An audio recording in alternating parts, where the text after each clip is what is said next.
Hello दोस्तों, आज और एक केस स्टडी हम डिस्कस करने जा रहे हैं। ये बहुत ही कॉमन केस स्टडी है। काफ़ी सारे पेशेंट होते हैं जो 25 to 30 या 25 to 35 तक की एज तक में ये लेवल की बाल्डनेस पे आजकल पहुंच रहा है। और ये टाइम पे ही लोगों को लगता है whether should I go for a hair transplant और कंटिन्यू मेडिकल मैनेजमेंट। तो एक दुविधा वाली स्थिति होती है जहाँ पे आप कंफ्यूज होते हो कि मेडिकल मैनेजमेंट से ही कंटिन्यू रखूँ, ट्रांसप्लांट करूँ, मेडिकल मैनेजमेंट के रिजल्ट आएंगे कि नहीं, ट्रांसप्लांट से अगर रिजल्ट आ भी गए तो मेरे बाकी के बालों को क्या होगा। तो ये सारी कन्फ्यूजन्स होती है। तो ये पेशेंट ने कैसे मैनेज किया है, ये पेशेंट आगे जाके क्या अच्छे से केयर ले रहा है, उसके बारे में आपको डिस्कशन करने जाऊँगा। This are good examples of hair transplant which I am sharing to you. तो दोस्तों, इनकी एज 27 के आसपास थी। ये पेशेंट मेरे पास 2 साल पहले हेयर ट्रांसप्लांट करने के लिए आए थे।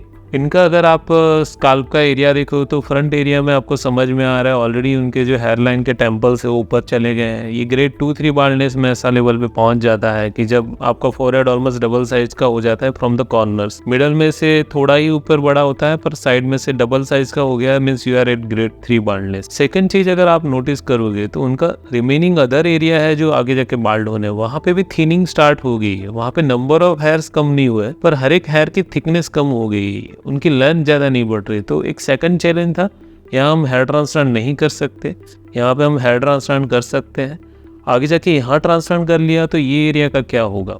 तो दोस्तों, उनके केस में कैसा प्लानिंग रहा है हम स्टेप बाय स्टेप देखते रहते हैं। साइड प्रोफाइल आप देखो ना दोस्तों, तो उनके थोड़े टेम्पल्स भी पीछे चले गए हैं। टेम्पल्स रीजन होता क्या है वो आपको बेसिक में समझा दूं तो ये जो कमल पट्टी या कलम पट्टी बोलते हैं को अगर आप स्ट्रेट यहाँ से ऐसे मार्क करो तो उसके आगे जो ट्राइंगल बनता है उसको टेम्पल एरिया बोल सकते हो। तो आप देख रहे हो उनका एक स्ट्रेट हेयर लाइन दिया गया है, सामने से स्ट्रेट दिखता है पर जब ऊपर से देखो तो यू शेप दिखता है। तो व्हेन आप एक्सपेक्ट कर रहे हो आपको फ्लैट फॉरहेड चाहिए, आपको स्ट्रेट हेयर लाइन चाहिए, तो ऊपर से हल्का सा वो यू आएगा। और टेम्पल्स भी आपको इसमें समझ में आ रहे हैं, दोनों साइड हमने मार्क की है। ये वाला एरिया में नो जोन है, यहाँ पे हमने माइक्रोस्कोपी करी थी और हमें पता चला वहाँ पे इतने हेयर्स है कि उनको सिर्फ पीआरपीस की ही जरूरत है। तो उनके 2 प्लान बने थे, फ्रंट एरिया में ट्रांसप्लांट और पीछे के एरिया में हमने डेंसिटी एनहांस करने के लिए पीआरपी और मेडिसिन का सहारा लिया था। तो साइड एंगल्स में भी आप टेम्पल्स का देख रहे हो। हमेशा दूसरा एक पॉइंट है, टेम्पल्स में जब भी हेयर लगते हैं तो वो ये डायरेक्शन में नहीं लगाए जाते, मेजोरिटी हेयर्स ये डायरेक्शन में जाते हैं। इनकी भी डायरेक्शन चेंज होती रहती है। तो जो भी सर्जन है उसका बहुत बड़ी स्किल होनी चाहिए, ये जो एक्सपीरियंस सर्जन है उनको ही करने चाहिए कि जो टेम्पल्स के हेयर्स की डायरेक्शन है वो अच्छे से रखे। दूसरा, टेम्पल की डेंसिटी। काफी लोग है ना यहाँ पे बहुत हाई डेंसिटी में ट्रांसप्लांट कर देते हैं ना, फिर वो बहुत वियर्ड लगता है। तो लो डेंसिटी होना चाहिए, जो मेन डेंसिटी उससे थोड़ी कम डेंसिटी वाले हेयर्स होने चाहिए क्योंकि पीछे के बाल थिक होते हैं। तो यहाँ टेम्पल्स में हाई डेंसिटी नहीं होना चाहिए। थर्ड है एंगल, जो बाल स्किन से सरफेस से निकल रहा है उसका एंगल है, इसमें बहुत स्लैंटिंग होता है।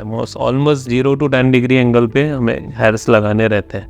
तो 3 चीजें, एंगल, डायरेक्शन और डेंसिटी टेम्पल्स में सबसे ज्यादा क्रूशियल है। उसके बिना टेम्पल्स बहुत बुरे लग सकते हैं, तो वो एक्चुअली आपके रिजल्ट को अच्छा नहीं बुरा भी बना सकते हैं temples. It's double aged sword. उनका छोटा फॉरहेड चाहिए था तो हमने उसके हिसाब से प्लान किया। अब ये फॉरहेड का साइज भी देखो ना तो 1/3 ये है, 1/3 ये है और 1/3 ये है। तो हमने बेसिक गोल्डन रूल एक फॉलो किया कि आपका जो फॉरहेड का साइज है वो ऑलमोस्ट यहाँ से आईब्रो के मिडल पॉइंट से चिन पॉइंट के हाफ होना चाहिए। तो सबसे इजीएस्ट प्लानिंग है। एज पर रिक्वायरमेंट उन्होंने फ्लैट स्ट्रेट फॉरहेड लाइन का प्लान किया था। उनका हेयर लाइन उनको स्ट्रेट चाहिए था, हमने वैसा वाला प्लान बना के दिया। आप देख रहे हो यहाँ पे हमने हाई डेंसिटी इम्प्लांटेशन किया है। फिर जहाँ जहाँ गैप्स है वहाँ पे हमने फिलिंग करी है। इनके मिडिल जोन में भी हेयर्स थे पर इन फ्यूचर वहाँ गैप्स आ गए और जो ऑलरेडी एग्जिस्टिंग और कम हो गए तो बहुत बड़ा गैप आ जाएगा। तो we have done some filling ताकि उनके रिजल्ट थोड़े ज्यादा लंबे मेंटेन रहे। नाउ टेम्पल्स हमने यहाँ जोड़े नहीं है। आप देखो तो एक यहाँ पे एक आइसोलेटेड आइलैंड में हमने ट्रांसप्लांट किया और एक दूसरे एरिया में ट्रांसप्लांट किया।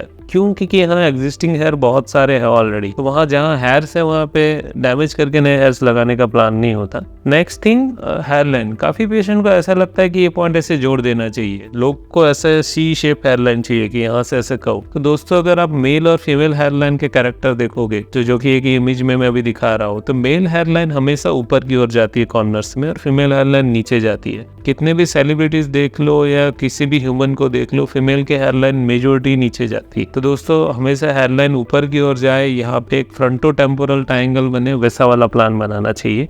वो जाके नेचुरल दिखता है। 1-2 महीने में शेडिंग फेज में आया, तो शेडिंग फेज भी एक क्रूशियल टाइम है। अगर ये टाइम पे अगर आप बाकी का एरिया देखो ना, तो रियल में समझ में आता है कि उनकी थिनिंग क्या लेवल तक एक्सटेंड हो गई है। सो इसको फॉक्स टेस्ट भी बोलते हैं। इसमें आपको रियल बाल्डनेस पता चल रही है। जैसे ही आपका 7-10 दिन हुआ, आपने पूरा ट्रिम किया और आप पूरे स्कैल्प का ऊपर टॉप व्यू का एक फोटो लोगे, तो आपको समझ में आएगा कि कौन कौन से एरिया में कितनी थिनिंग हो गई है। तो आपको मिनॉक्सिडिल कहाँ ज्यादा फोकस करना है, आपको PRPs कहाँ ज्यादा फोकस करना है, वो सारा 1 महीने पे आप डिसीजन ले सकते हो। ओके, उनका donor area by the time अच्छा हिल हो गया। Now comes to 7 months. ये टाइम पे उनका ऑलरेडी 4 PRPs हो चुके थे। 5 to 10% मिनॉक्सिडिल उनको दिया गया था, और आप देख रहे हो कि साइड में अभी भी वीक थोड़ी ग्रोथ है, पर बाकी सारे एरिया PRPs उनकी बदौलत अच्छा फुल्ली डेवलप हो चुका है। So this is the time patient get around 70 to 90% results. उनके बाल अभी भी छोटे हैं, तो अभी भी वो दूसरे एरिया तक पहुंचे नहीं है, तो वॉल्यूम इतना जनरेट नहीं करते। काफी हेयर्स अभी भी थिन और बेबी हेयर स्टेज में है। बेसिक टेम्पल्स का शेप आ गया है। ये हाई डेंसिटी होता तो ज्यादा अजीब दिखता है, और ये लो डेंसिटी होना अजीब दिखता है। तो यहाँ ऑलमोस्ट मेजोरिटी डेंसिटी आ गई, यहाँ पे लो डेंसिटी में रिजल्ट्स आ गए। जब उनके 12 महीने 1 साल कंप्लीट है, this is the almost final result. ये टाइम पे आप जज कर सकते हो कि बेस्ट रिजल्ट क्या लेवल का आ रहा है। तो आप देख रहे हो ट्रांसप्लांट की डेंसिटी एक ऑलमोस्ट फुल लेवल पे, फुल स्केल पे पहुंच गई है। अब इसकी कंपेयर में ये बाल थोड़े पतले हैं, और ये हमेशा थोड़े पतले रहेंगे। ये उनको 5 या 10 साल का बैकअप बना के देंगे अगर वो रेगुलर मिनॉक्सिडिल लगाते रहेंगे। एज एंड व्हेन रिक्वायर्ड, जब उनको हेयर लॉस ज़्यादा हो रहा है या थिनिंग एक्स्ट्रा लग रही है, तो वो PRP सेशन से उसको बूस्ट कर सकते हैं। तो उनका मेंटेनेंस में यही प्लान रहा। ट्रांसप्लांट हमने करने के बाद जो बचे हुए एरियाज में कभी कभी PRP, जब हेयर फॉल बढ़ जाता है या थिनिंग ज़्यादा बढ़ जाती है तब, अदरवाइज मिनॉक्सिडिल से वो मेंटेन कर रहे हैं। अच्छी डाइट होना जरूरी है। टेम्पल्स उनके सेट हो गए, डोनर एरिया अभी भी अच्छा बचा हुआ है, तो इन फ्यूचर यहाँ से और ग्राफ कलेक्ट कर सकते हैं अगर दूसरा एरिया एम्प्टी हो रहा है। उनका जो फॉरहेड का साइड है उनके फेस को मैच करता नजर आ रहा है। And is very confident right now, and 2-3 साल हो गए अच्छे से वो मेंटेन कर पा रहे रिजल्ट। ठीक है, so this is a transition you can also get. देखिए, ट्रांसप्लांट का मतलब ये नहीं कि आपको यंग दिखना है और आपके हेयरलाइन बहुत छोटी हो जाए। ट्रांसप्लांट का मतलब ये होता है कि आप बहुत नेचुरली डेंस एक आपका लुक मिल जाए, एक डिसेंट लुक मिल जाए। वो आप टारगेट करोगे तो ऑलवेज रिजल्ट अच्छे मिलेंगे आपको। So guys, we will come with such other case studies as well. अगर आपको भी आपकी केस स्टडी के हिसाब से आपको डिस्कशन यहाँ पे चाहिए, तो आप अपना फोटोज और वो हमें कोई एक नंबर पे हमारे भेजिए, जो यहाँ पे वीडियोस में नीचे शेयर किया गया है, या हमें इंक्वायरी भेजिए। तो उस टाइप की केस स्टडीज भी हम यूनिक केस स्टडीज लेके आएंगे और आपको ज़्यादा हेल्प मिलेगी हेयर ट्रांसप्लांट प्लानिंग में। ओके गाइस, मिलते हैं नेक्स्ट केस स्टडी में।